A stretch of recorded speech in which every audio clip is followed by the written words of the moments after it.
everyone, welcome back to day 2. Today we'll be learning about David and Goliath. Don't know about you, but I'm very excited. So JJ is going to lead us in the game. Yeah, we're going to be doing some exercises. We're going to be training ourselves for when we fight Goliath, the scary man. So we're going to start with some punching, but be careful. Let's see your punches. Yeah, man.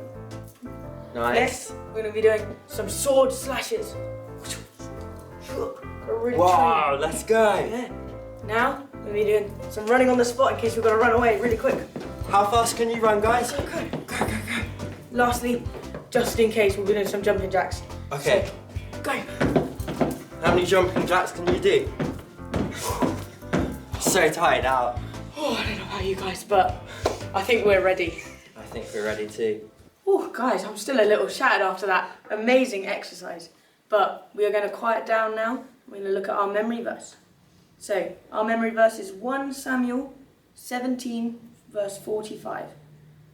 David replied to the Philistine, "You come to me with sword, spear, and javelin, but I come to you in the name of the Lord's heaven's army, the God of the armies of Israel, whom you have defied." This verse is all about how we gain our strength from God and how God provides us with everything we need to fight all our battles. God trained David to be able to take on Goliath since his birth. So, to summarise the story, we're going to be looking at Michael's Budget Bible Bits. Yes, he's back for week 2. So, take it away, Michael. Budget Bible Bits! Don't worry about this Philistine, David told Saul. I'll go fight him. Oh, don't be ridiculous, Saul replied. There's no way you could fight this Philistine and possibly win. You're only a boy, and he's been a man of war since his youth. But David persisted. Look, I've been taking care of my father's sheep and goats, he said. When a lion or a bear comes to steal a lamb from the flock, I go after it with a club and rescue the lamb from its mouth. If the animal turns on me, I catch it by the jaw and club it to death. I've done this to both lions and bears, and I'll do it to this pagan Philistine too, for he has defied the armies of the living God. The Lord who rescued me from the claws of the lion and the bear will rescue me from this Philistine. Saul finally consented.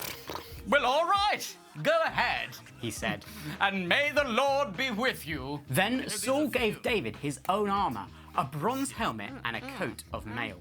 David put it on, strapped the sword over it, and took a step or two to see what it was like, for he had never worn such things before. I can't go in these, he protested to Saul. I'm not used to them. So David took them off again. He picked up 5 smooth stones from a stream and put them into his shepherd's bag.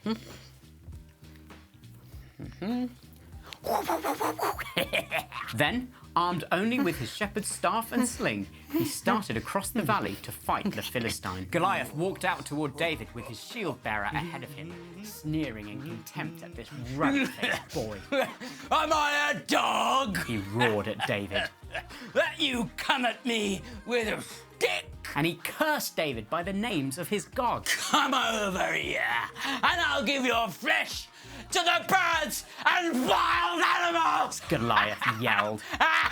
David replied to the Philistine, You come to me with sword, spear and javelin, but I come to you in the name of the Lord of heaven's armies, the God of the armies of Israel, whom you have defied. Today the Lord will conquer you, and I will kill you and cut off your head. And then I will give the dead bodies of your men to the birds and wild animals. And the whole world will know there is a God in Israel. And everyone assembled here will know that the Lord rescues his people, and not with sword and spear. This is the Lord's battle, and he will give you to us! As Goliath moved closer to attack, David quickly ran out to meet him. Reaching into his shepherd's bag and taking out a stone, he hurled it with his sling and hit the Philistine in the forehead. The stone sank in, and Goliath stumbled and fell face down on the ground. So David triumphed over the Philistine with only a sling and a stone, for he had no sword. Then David ran over and pulled Goliath's sword from its sheath. David used it to kill him and cut off his head. Thank you, Michael, for those budget Bible bits. It was very good to hear from you. So now we're going to be doing a bit of a reflection. So, like how David trained to battle Goliath, you may have to train for things. How many of you guys have hobbies? How many of you guys like sports? Do you like football, netball, or do you like art, or do you like drama? All of these things are like very cool hobbies that you may have, and they require training, don't they? So, yeah, like how God used David and trained him, you guys, you've got to train for your hobbies and see how God uses you through those. But yeah, now we're going to be looking into some questions. So yeah, let's see those questions.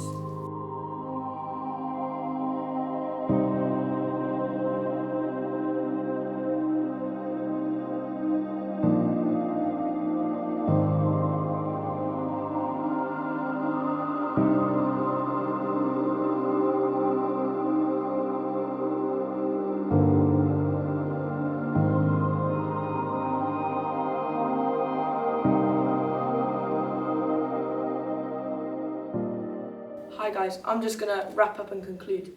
So, like Richard said, a lot of you guys will have talent, a lot of you guys will have skills, some of you like sports, you like football, you like netball, but we need to really think about how we're going to use those sports to do good. We need to take our skills and our talents that God has gifted to us, we need to apply them into real life and make sure we're doing good things with them and we're not abusing them and we're not, hiding them.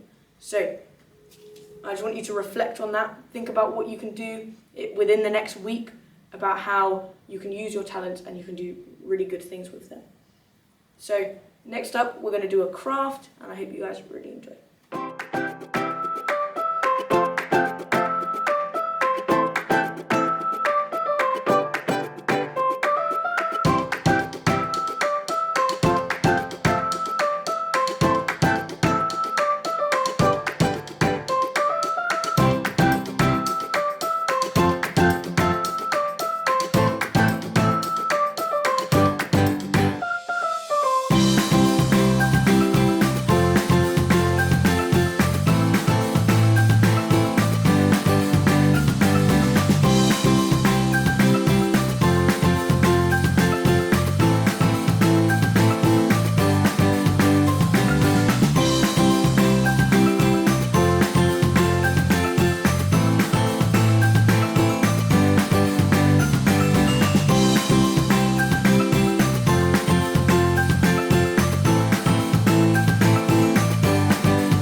The power of sin and darkness, whose love is mighty and so much stronger, the King of glory, the King above all kings, who shakes the whole earth with holy thunder, who leaves us breathless in awe and wonder, the King of glory, the King above all kings. This is amazing grace. This is unfailing love. That you would take my place. That you would bear my cross. You laid down your life. That I would be set free. Whoa, Jesus, I sing for all that you've done for me. Again, guys, remember to keep showing Jesus your best dance moves.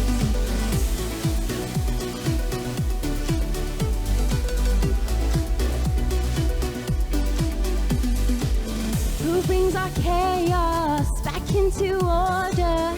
Who makes the orphan a son and daughter? The King of glory, the King above all kings,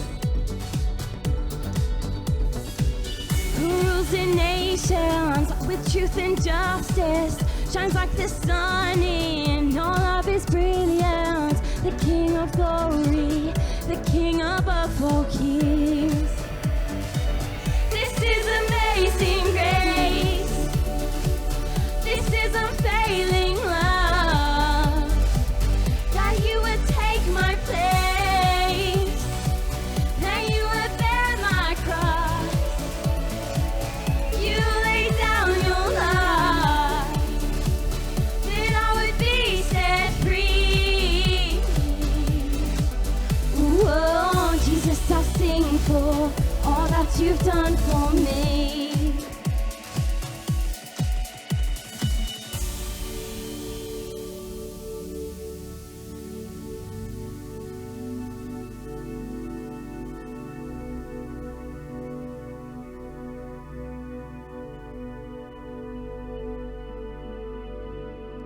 Worthy is the Lamb who was slain.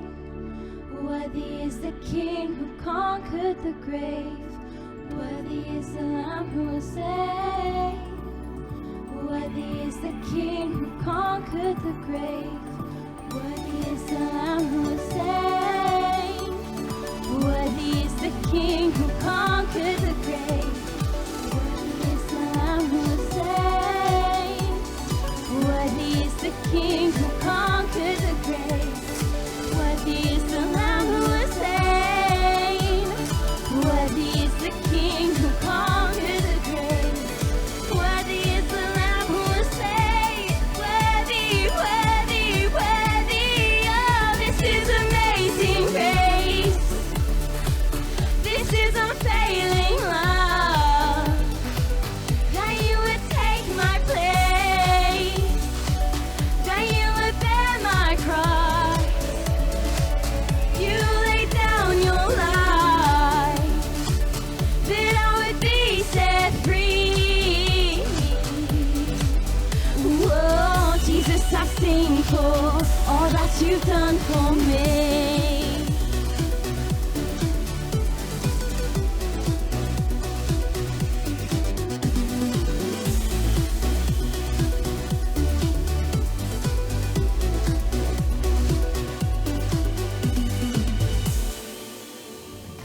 Thank you guys for watching. I hope you really enjoyed that craft and will be excited to see them. Yes, and next week we'll be looking at Saul, so keep your eyes out for that. But yeah, have a good week guys, see you soon.